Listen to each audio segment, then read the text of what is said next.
Argentina es un país que fue pensado, planeado, soñado. En el siglo XIX, distintos grupos impulsaron proyectos para construir una nación nueva en lo que había sido una porción del Imperio Español. Este ciclo repasa esos proyectos. ¿Qué querían sus impulsores?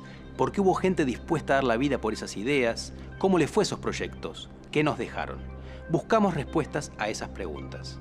Es un ciclo sobre ideas, ilusiones, conflictos, éxitos y fracasos.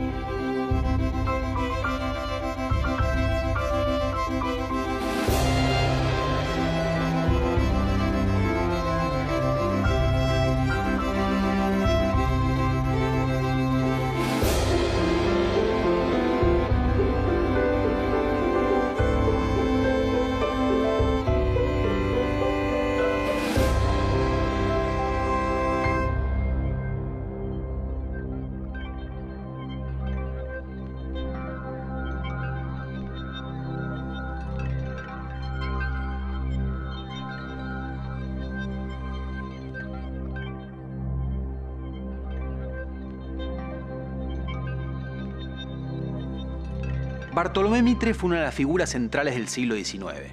Por un lado, porque desde 1862 lideró el intento de unificar la nación asegurando la preponderancia de Buenos Aires. Por otro lado, porque fue uno de los primeros historiadores argentinos y su obra ha sido muy influyente hasta nuestros días. José Hernández tuvo menos peso político que Mitre. Fue un federal convencido y sobre todo se lo recuerda por haber sido el autor de una obra fundamental de la literatura argentina, el Martín Fierro. Mitre fue el padre de la versión más extendida de la historia nacional. Hernández fue el padre del gran poema nacional. Cada uno vio en el otro a un adversario, y este programa se ocupa de sus proyectos, paralelos y enfrentados, en una época marcada por el conflicto.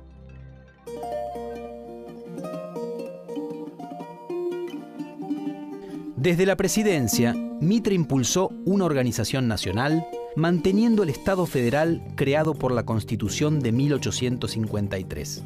Pero en esa organización, Buenos Aires tendría el lugar principal.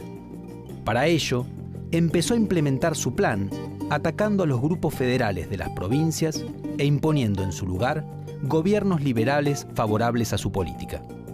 La causa es una. Batamos a la Liga del Partido Federal con la comunidad del esfuerzo del Partido de la Libertad y dejemos asegurada para siempre la vida feliz de las instituciones.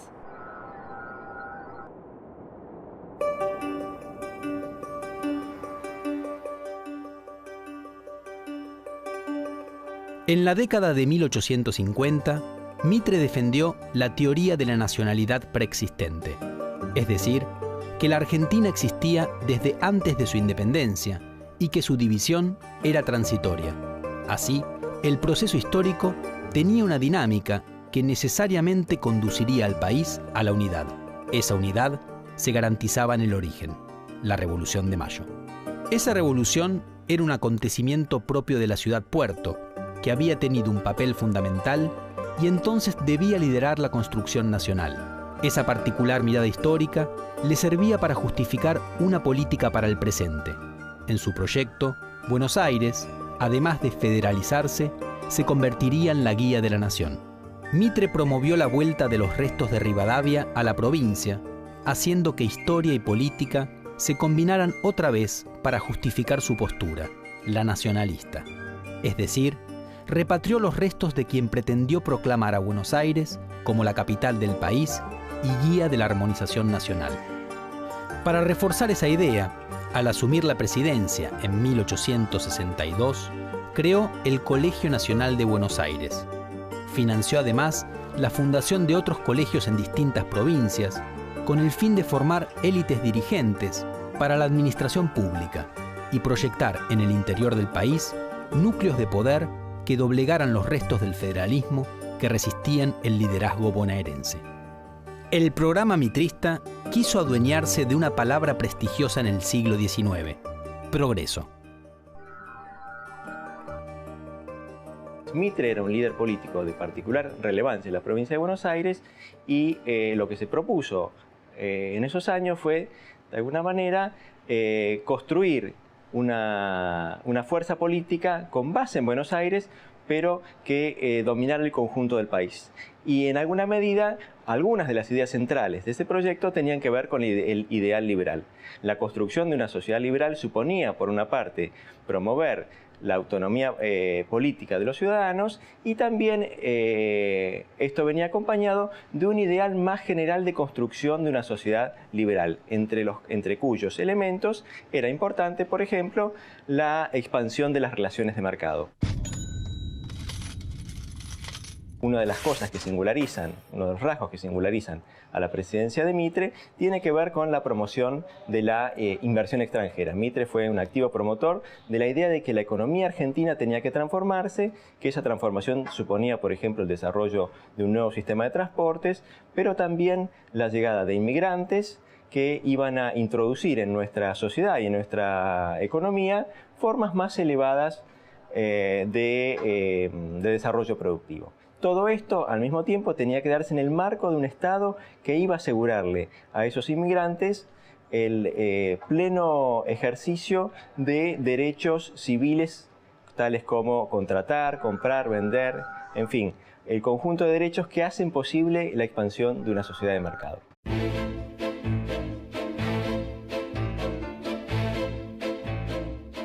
El proyecto de Mitre encontró oposiciones en el interior y en Buenos Aires. Los federales de algunas provincias resistieron la intromisión porteña. Acusaban a Mitre de continuar el programa de los unitarios. Fueron vencidos y en ocasiones masacrados, como ocurrió con las fuerzas del riojano Chacho Peñalosa. Un escritor federal condenó con fuerza los atropellos y crímenes de las tropas mitristas. Se llamaba José Hernández. Los salvajes unitarios están de fiesta. Celebran en estos momentos la muerte de uno de los caudillos más prestigiosos, más generosos y valientes que ha tenido la República Argentina. El Partido Federal tiene un nuevo mártir. El Partido Unitario tiene un crimen más que escribir en las páginas de sus horrendos crímenes.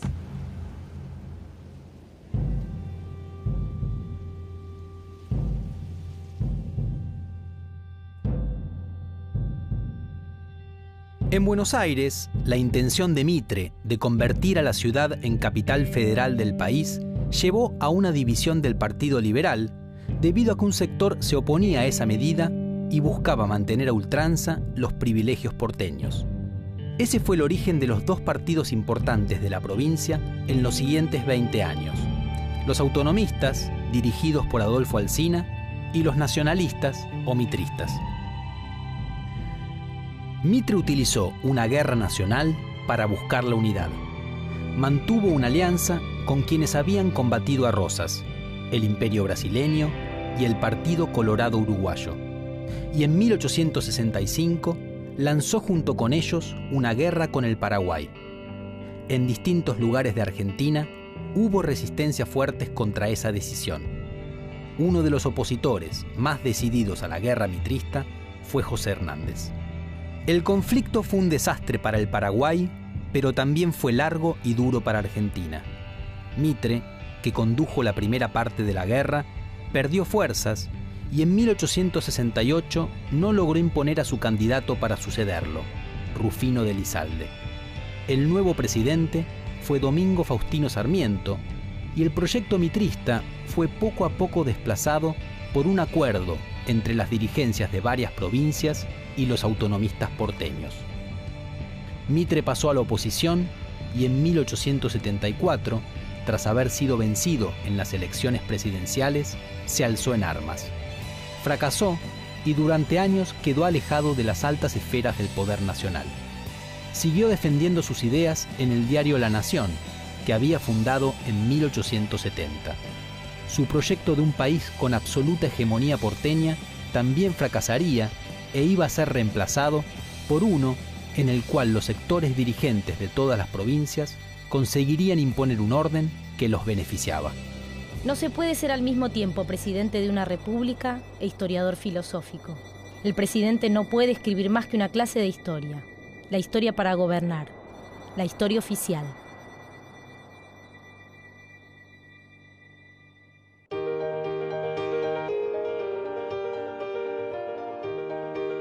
Mitre fue, además, uno de los fundadores de la historiografía argentina, junto con Vicente Fidel López.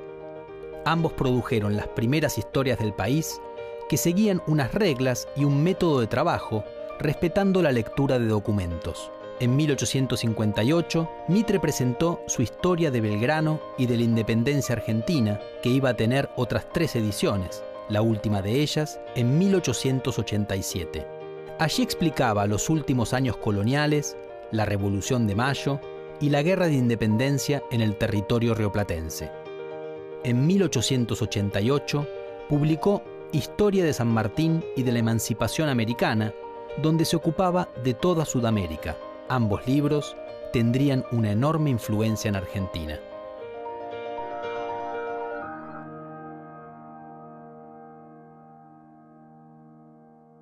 La intervención historiográfica de Mitre es decisiva también en otro aspecto, que es la intervención narrativa que coloca en el centro del panteón o en el punto más alto del panteón a un militar. Esa decisión historiográfica es una manera, necesariamente es una manera de perfilar el carácter de la identidad nacional. Según como vos contás su historia, su origen, su fundación y a quién colocás en el lugar del padre fundador, definís un temperamento para esa identidad nacional. Y la decisión de Mitre de colocar a San Martín y a Belgrano, es decir, al héroe militar, en un país que además no contaba con militares de carrera formados como tales en el periodo de la independencia, excepto San Martín. San Martín es el que va a ocupar ese lugar. El héroe militar y el héroe militarizado, o sea, Belgrano como el paradigma del civil, que más allá de sus muchísimos méritos en la acción civil, es también el que abnegadamente se vuelca a una labor militar. En ese sentido, Mitre imprime un sesgo muy militar a la constitución imaginaria del relato de lo argentino, que es algo que Juan Bautista Alberdi le va a discutir fuertemente. Por ejemplo, en El crimen de la guerra, advirtiendo con muchísima lucidez que, designando esta clase de próceres, se estaba delineando un tipo de identidad por lo menos discutible. Porque en ese sentido, la idea de que el ejército funda la patria o que los héroes de la guerra son los que han fundado la patria, cobran en la narración historiográfica argentina un peso muy fuerte. Mitre sería aquí aquel que logra resolver finalmente, borrar esa huella de la contingencia y arbitrariedad y hacernos creer que la Argentina es algo, contiene una realidad mucho más sustantiva y que está determinada ya en el momento mismo de la colonización. Es decir, que la nación no hizo más que la independencia, no hizo más que dar forma institucional a una nación que ya existía en su propia contextura física, histórica, social, cultural.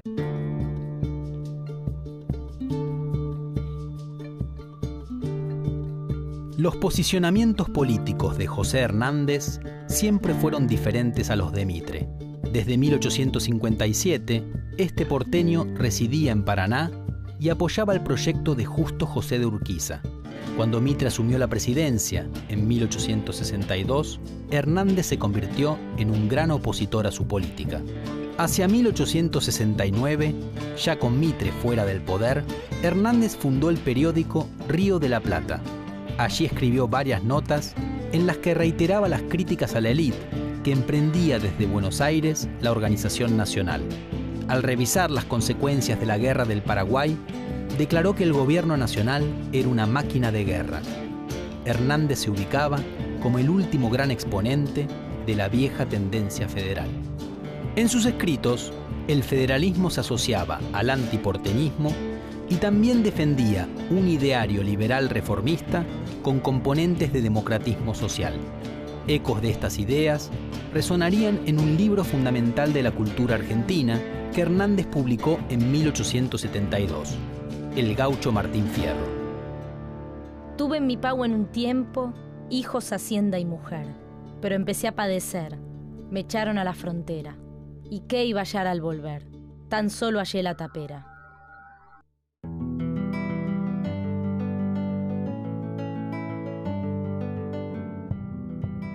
Hernández pensó su famoso poema en el exilio, al que tuvo que marchar por apoyar el levantamiento contra el gobierno nacional del último caudillo federal, el entrerriano Ricardo López Jordán.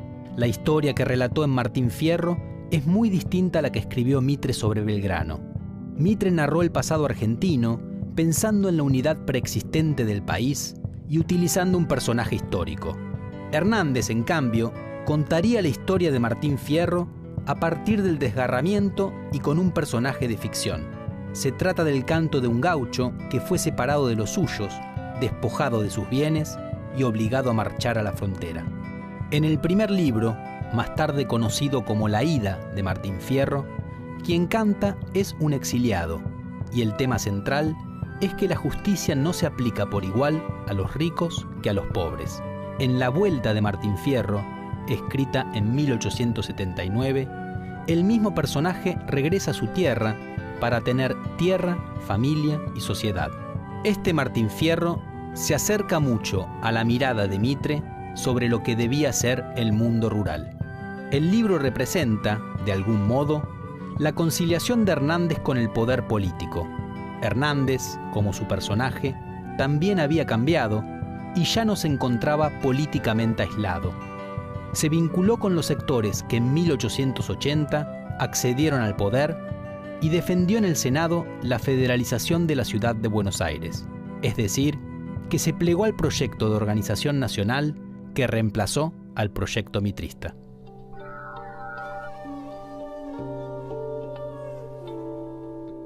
Hernández escribe La Ida encerrado durante semanas en un hotel enfrente de la Plaza de Mayo, en 25 de Mayo y Rivadavia.